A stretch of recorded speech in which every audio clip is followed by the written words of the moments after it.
Hey guys, কেমন আছো তোমরা? আশা করি সবাই ভালো আছো। চলে আসলাম একটা নিউ ভিডিও নিয়ে। আজকে রান্না করব দেশি চিকেন। তার জন্য প্রথমে কড়াই গরম করে আলুগুলোতে নুন হলুদ দিয়ে ভালো করে ভেজে নেব। এখানে আমার আলু ভাজা কমপ্লিট, তাই তুলে নিচ্ছি। নেক্সট ফোড়নের জন্য দেব শুকনো লঙ্কা, গোটা জিরে, তেজপাতা, দারুচিনি, এলাচ আর লবঙ্গ। দেওয়ার পর ফোড়ন থেকে যখন হালকা গন্ধ ছাড়বে তখন কেটে রাখা পেঁয়াজগুলোকে দিয়ে দেবো। পেঁয়াজে লবণ দিলাম কারণ তাড়াতাড়ি ভাজা হয়ে যাবে। আমি এখানে পেঁয়াজটা বেশি ভাজবো না। পেঁয়াজে হালকা কালার ধরলে আদা রসুন বাটা দিয়ে দেবো। এরপর হলুদ গুঁড়ো, জিরে গুঁড়ো, ধনে গুঁড়ো দিয়ে ভালো করে মশলাটাকে কষিয়ে নেব। মশলাটা যাতে কড়াতে লেগে না যায় তার জন্য হালকা জল দেব।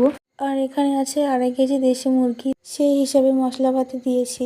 এরপর একটা বড় সাইজের টমেটো কেটে দিয়ে দেবো। এবার সবার লাস্টে দেবো লঙ্কার গুঁড়ো। তো এখানে মশলা কষানো রেডি। মশলা থেকে তেল ছেড়ে দিয়েছে, এবার দিয়ে দেবো মাংসগুলোকে। দেওয়ার পর চিকেনটাকে ভালো করে কষতে হবে, কারণ দেশি মুরগি অনেকটাই শক্ত হয়। তার জন্য চিকেনটাকে ভালো করে কষিয়ে নেব। এরপর দেবো হাফ লেবুর রস, তারপর দেবো পরিমাণ মতো লবণ, আর টেস্টটাকে একটু ব্যালেন্স করার জন্য সামান্য একটু চিনি দেবো। আর বারবার চাপা দিয়ে চিকেনটাকে কষিয়ে নেব। প্রায় অনেকক্ষণ ধরে মাংসটাকে কষাতে হবে, কারণ দেশি মুরগি সেদ্ধ হতে চায় না। চিকেন থেকে অনেকটাই জল বের হয়েছে, এতে ভালো করে কষিয়ে নিতে হবে। মেথিটা তুলে রাখছি আলাদা করে, কারণ গলে যাবে। তারপর আবারও ঢাকা দিয়ে মাংসটাকে কষিয়ে নেব। কষানোর সময় চিকেন কারি মশলা দিলে ভালো টেস্ট হয়। আর মাংস রান্না করার সময় আমি সবসময় গরম জল ইউজ করি।